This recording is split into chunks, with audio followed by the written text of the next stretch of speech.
everyone, Rob Case here, paddling technique coach. You ever wonder why some waves break fast and hollow and some waves break slow and mushy?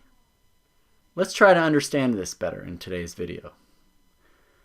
You see, waves break in water that's about 1.3 times the height of the wave.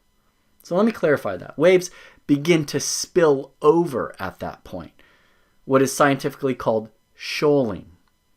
For example, a 2-foot high wave will start to spill over in 2.6 feet of water. A 10-foot high wave will break in 13 feet of water. A wave traveling over a gradually changing ocean floor slope will become a crumbly, slow breaking wave, while a wave traveling over a sharply changing slope will result in a faster, hollower breaking wave. For example, let's say a 10-foot wave approaches the shoreline. At 13 feet of water, it will begin to break. And let's say the depth remains 13 feet for a while before it becomes shallower and shallower. That wave is going to be a good sized wave, but crumble from top to bottom. In contrast, take that 10-foot wave approaching the shoreline again.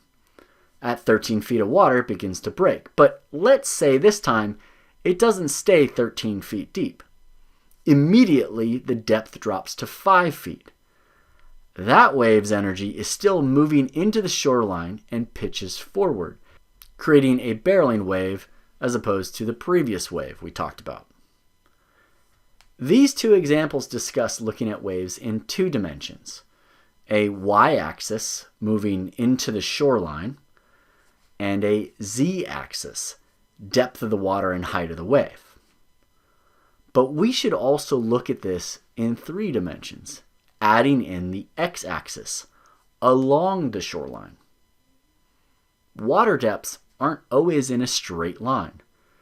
Sometimes a 10-foot wave arriving into the shoreline feels a 13-foot depth, starts to break, and then hits a deep spot of, say, 15 feet and backs off. In the most recent Pipe Masters, the commentators discussed a part of the reef at Backdoor doing this. The wave was still breaking, but wasn't as hollow. It hit a deep spot in the reef, and the barrel became more like an almond instead of a circle. Then it hit the really shallow section and became very hollow.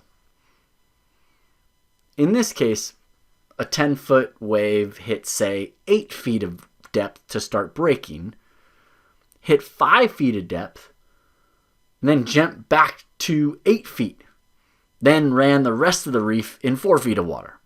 And these numbers are made up, but illustrate that as the wave breaks horizontally down the wave's peel angle, the depths may change as well and affect the way the wave is breaking.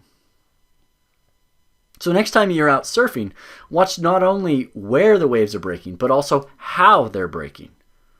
Do you think there are some deep spots along the wave or shallower spots? How might you surf the wave differently based on the water depths along the wave?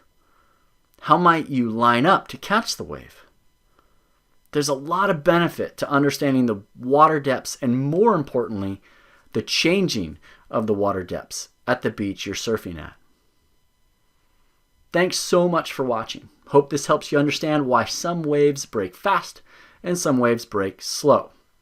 You can learn information like this in addition to other techniques in the Level 2 Paddling Technique course focused on positioning, timing, sprint technique, pop-up, and getting out. Contact me if you're interested in that course.